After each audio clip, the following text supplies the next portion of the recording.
বদরের প্রান্তরে জিহাদের দামামা বেজে গেছে, দুই ভাই রাসূলের সামনে আসছে। দেখেন ইমানি চেতনাটা আপনাদের বুঝাই।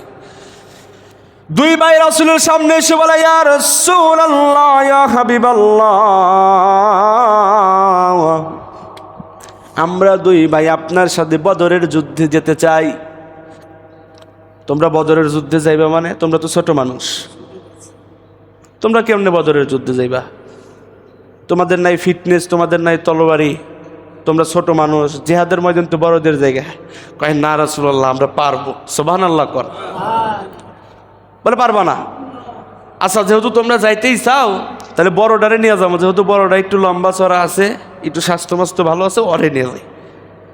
ছোট ভাইটা ডাক দেয়া কয়, নবী কি কর, আমার বড় ভাই যখন আমার সাথে ঘরের ভিতরে কুস্তি লাগে, আমার বড় ভাই তো আমার সাথে পারেই না।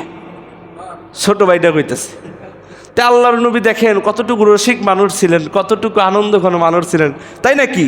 তাহলে রসুল দেখেন আমরা একটু কুস্তি লাগি, আচ্ছা কুস্তি লাগবো। সুবহানাল্লাহ বল। দুই ভাই কুস্তি করা শুরু করলেন। কুস্তি করতে করতে এক ভাই আর এক ভাইকে ফালাইছে। বড় ভাই যখন তলে পড়ছে, ছোট ভাই কানে কানে, ছোট ভাই তলে পড়ছে, বড় ভাই উপরে। কানে কানে যায়, কয় ভাইয়া রে, আল্লাহর নবী তো তোমারে পছন্দ করেছে, তুমি তো যুদ্ধের ময়দানে টিকে গেছো, কিন্তু আমি তো ছোট মানুষ, আল্লাহর নবী তো বলেছে যে ছোট মানুষকে জিহাদের ময়দানে নেবে না। আমার যে বদরের প্রান্তে যাওয়ার খুব ইচ্ছা, আমি যে জিহাদ করতে চাই, শহীদ হতে চাই। ও ভাইয়া, তুমি তো অটো চয়েস হয়ে গেছো, তুমি তো এমনি পছন্দ হয়ে গেছো। আজকে তোমার কাছে একটা কথা বলি, আজকে তুমি নিচে পড়ে যাও, আমি তোমার উপরে চড়ে বসি, যাতে নবী বিশ্বাস করে যে আমি জিহাদের ময়দানে যেতে পারবো। দুইজনই জিহাদের ময়দানে টিকে গেছে। আল্লাহু আকবার কর। যুদ্ধের দামামা বেজে গেছে। বিস্তারিত আলোচনা সংক্ষিপ্ত করে বলছি, সময় কম। আমার ভাইয়েরা, আল্লাহর নবী, বিশ্ব নবী হুজুর আকরাম সাল্লাল্লাহু আলাইহি ওয়াসাল্লাম যুদ্ধের সরাসরি সেনাপতির দায়িত্ব পালন করতেছেন। ছোট্ট দুই বাচ্চা, কিন্তু পিছনে না, সবার সামনে। সুবহানাল্লাহ কোন। মুজাহিদদের চরিত্র এমনই হয়, যুদ্ধের পেছনে না, যুদ্ধের আগে, ঠিক কি না? গুলি খালে বুকে খাবো, পিছনে খাবো না। যুদ্ধের দামামা বেজে গেছে।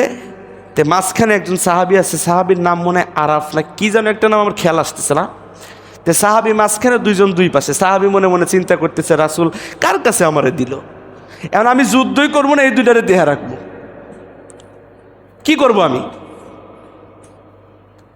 যুদ্ধ চলতেছে, ছোট দুইটা বাচ্চা খালি পাঞ্জাবি ধরে ডানে, চাচা আবু জেহেল কোনটা? সুবহানাল্লাহ কোন।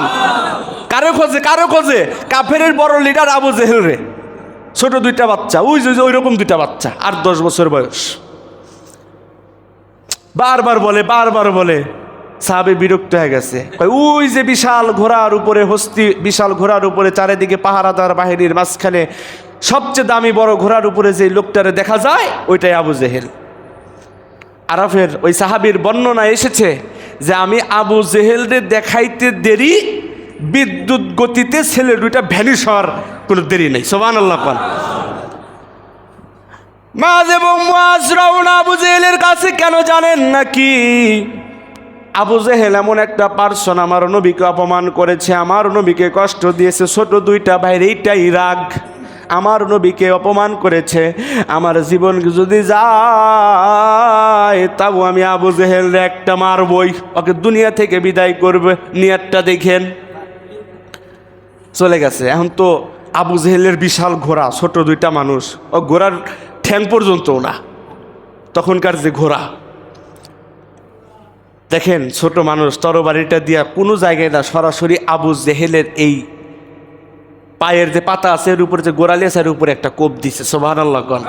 আবু জেহেল 1 সেকেন্ড দেরি করে নাই, আবু জেহেল জমিনে পড়ে গেছে। আবু জেহেল যেই মাত্র জমিনে পড়ে গেছে, আল্লাহর কসম করে বলি, দুই ভাই লাগাতার আবু জেহেলের শরীর থেকে গর্দানটা আলাদা করে দুনিয়া থেকে বিদায় করে দিয়েছে।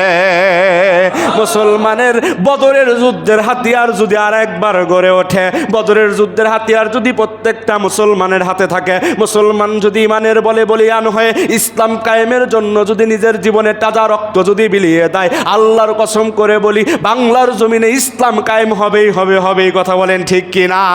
কারণ যেই জমিনের ভিতরে শহীদের রক্ত পড়ে ওই জমিনটা ইসলাম কায়েমের জন্য উর্বর হয়ে যায়।